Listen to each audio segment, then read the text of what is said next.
You're listening to the Monday Night Community Show with Daniel on BRFM.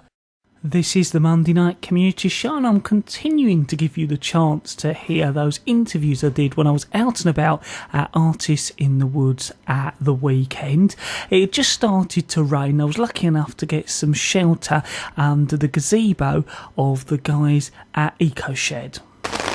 So we're out and about here at Artists in the Woods, and there's a little bit of a shower, so I've been very lucky enough to get some shelter under the EcoShed. Firstly, I was wondering if you could both introduce yourselves. Hello, my name's Richard. Hello, my name is Stuart. So could you tell us a little bit about EcoShed and what you do? Well, basically, EcoShed is part of SkillNet Group, and we're a project within the SkillNet Group. We're based in Sittingbourne, and we make items for the garden out of recycled wood. It's made out of recyclable wood, and it's all handmade. And what have you got on show today? If you could explain to our listeners a little bit. Bird boxes, robbing box, logmen, insect houses, feeders, bat balls and stuff, and butterfly lacewing, and bat boxes, and got 2 cupboard chimneys out there as well. So, do you know the website address? I was just wondering how perhaps our listeners could find out a bit more. Okay, you can find the EcoShed on www.skillnetgroup.co.uk. Just go onto the website, there's a drop-down menu with projects. Click on projects, then you'll find the EcoShed and a whole host of other SkillNet Group projects on display there. Well, hopefully the rain's going to ease up, and I'm going to head off and hope I don't get too wet. But firstly, thank you very much, both of you, for speaking to me. Thank you very much. Thank you very much too. So I must say a big thanks to the guys at the EcoShed for giving me a chance to take some shelter. But as the rain looked like it was beginning to ease off, I continued on my tour, and I come across Sue Petos, and of course we'd spoke to Sue all about Artists in the Woods earlier on in the week to try and help promote it. And of course Sue making all those wands with the kids and their parents as they took their tour around the woods. And by the time I'd finished speaking to Sue, as quick as the rain came on, it stopped and the sun came out, and the woods was looking back as it had done just, I suppose, about 20 minutes before. So I continued on my trail, and I next caught up with the Kent Angling and Training Academy, and they were right by the lake area at the woods, and this is what they had to say. Right, so we're out and about at Artists in the Woods, and we're joined with Andrew and Tony. Can you tell us a little bit about your project today? Well, the project is called Qatar, Kent Angling and Training Academy. It's set up in conjunction with Swell Youth Projects and Swell CVS and our partners, the Mid Kent Fisheries. What the aim is to put together a package so that we can teach young people fishing. They can be any ability. And also we want to include virtually everybody that's around Faversham so that they can come and fish on this lake. We're going to lease the lake on a yearly basis. As coaches, we're putting together a package of about 5 or 6 coaches so that we can be here, help young people to learn fishing properly, and also to help other people in and around Faversham that are perhaps out of work and unemployed with ways of getting into work. And by that I mean the lake itself has got to be developed. A lot of the swims are overcrowded with trees. And I was going to say that there's lots of work going on here today. Or, well, not today, but it looks like lots of work's been happening. Yes, we've aimed at getting one side of the lake completely done. And we've got to put in some little swims, and here we've got a project where we're making one big swim so that we can have a pontoon out just above the water that will cater for disabled people, people in wheelchairs and youngsters, because then we can have sort of 10 young people all at one time, teach them the basics of fishing, and then say to them, right, this is your swim around the lake, go off and practice, and we'll keep an eye on them and help them master the art of fishing. So is there kind of a website or any contact details where listeners could find out more? Yes, there is.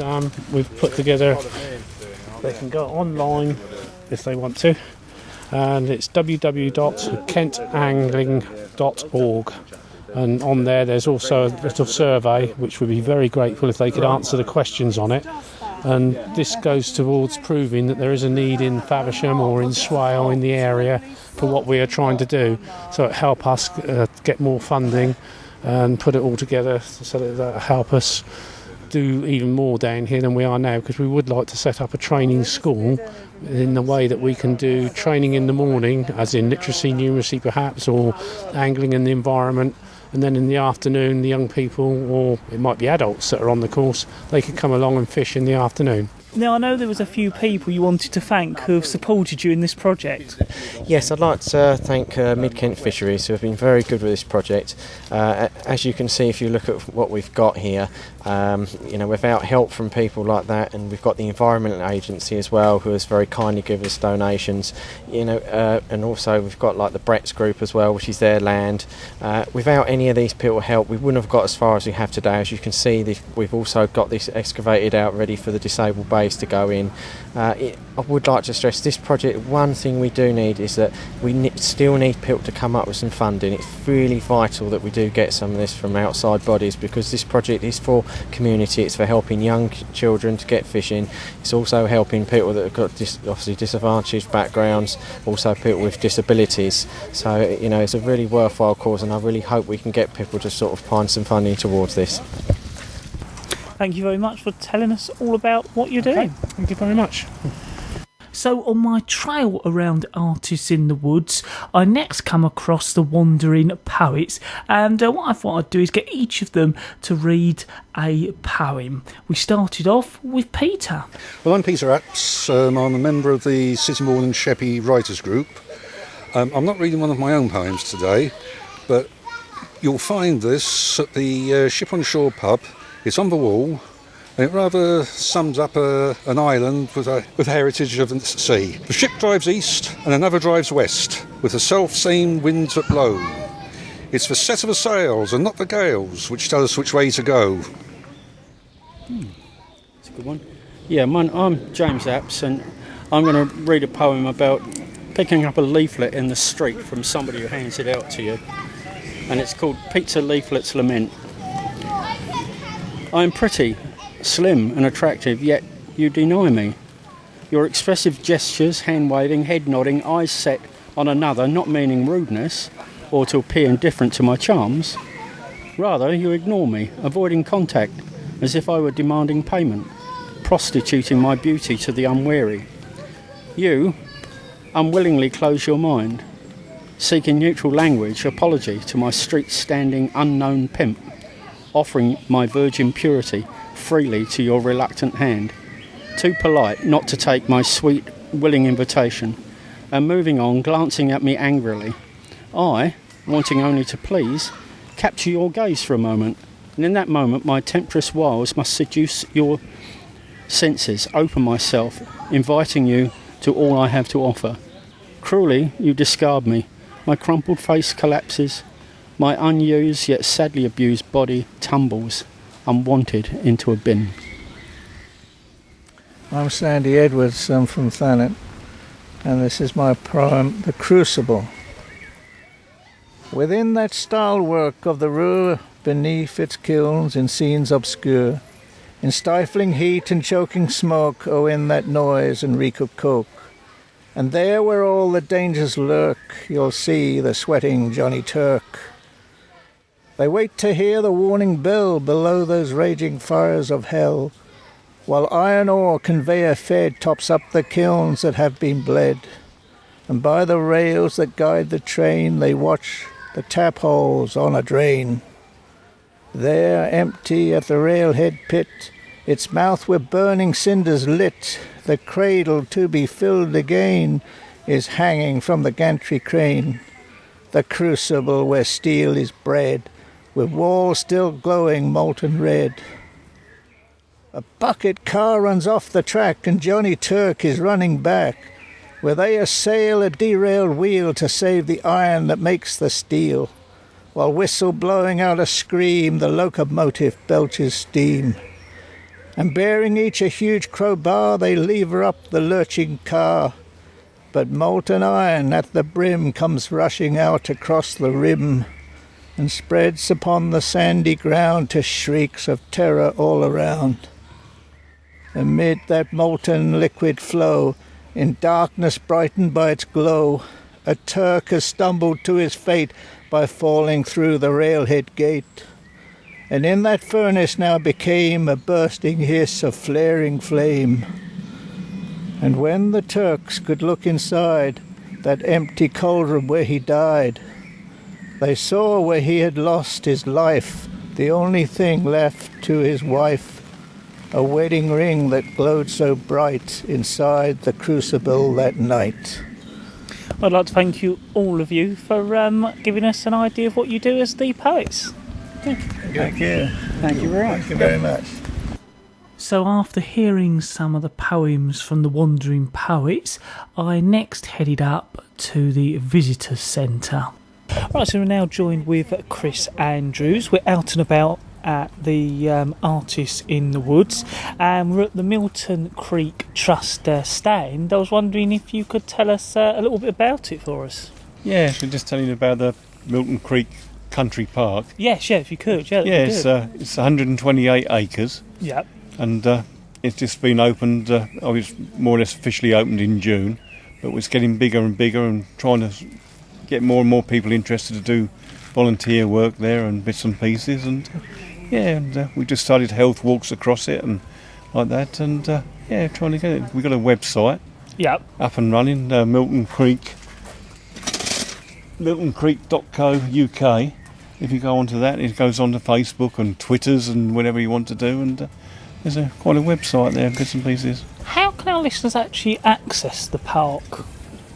There's 7 entrances at the moment, but the main entrance at the moment is at the Green Porch Close at Milton Regis, up by Milton Church. Oh yeah, the church there. You can see, that's the main one at the moment, but there is a proper car park and entrance by Asda's, which should be opening in a couple of months, maybe. Thank you very much for telling us all about what you do. That's all right. So we're now joined with Nick Stewart. We're out and about Artists in the Woods, and I've come up to the upper part of the woods, and I've noticed you're carving a piece out of is it a tree that's now died? It's a dead sycamore tree. Yeah. I was wondering if you could tell us a little bit about yourself as an artist and what you normally do. I normally make furniture from driftwood that I collect locally in All Creek. Over the last 10 years I've been doing more and more carving. It's not the mainstay of my business, if you like, but it's the ideal thing to do on a day like this at Artists in the Woods, because people can see me do it and it leaves a lasting thing that stays here, which can't be pinched. The last one got pinched. How's it going, this one then? Slowly, but okay. So how long do you reckon it's going to take? How long left have you got? I was hoping I'd finish it today, but I think I'd need another day just to do the final, the details on it. Oh, but it's nice to do it on a piece that's in situ rather than something that I suppose is going to be moved. This is permanent in the area. Yes, it is. Yeah, it doesn't move about when you hit it. You don't have to keep clamping it to the bench in different angles. You just you can work on it as it is. So if our listeners would like to find out a little bit more about what you do you have a website they can perhaps visit? I do have a website. It's Mudlark Furniture. That's all one word, .com. Well, thank you very much for telling us all about what you're doing today. Okay, thank you. So that's the end of my trail around the Artists in the Woods, and apart from that odd shower we had around about midday, the weather wasn't all that bad at all, and we certainly had some nice sunny spells as well. I must say a big thanks to all the organisers for making me feel incredibly welcome throughout the day, and a big thanks to all the artists for giving me the opportunity to talk to them all about their work and what they were doing at Artists in the Woods.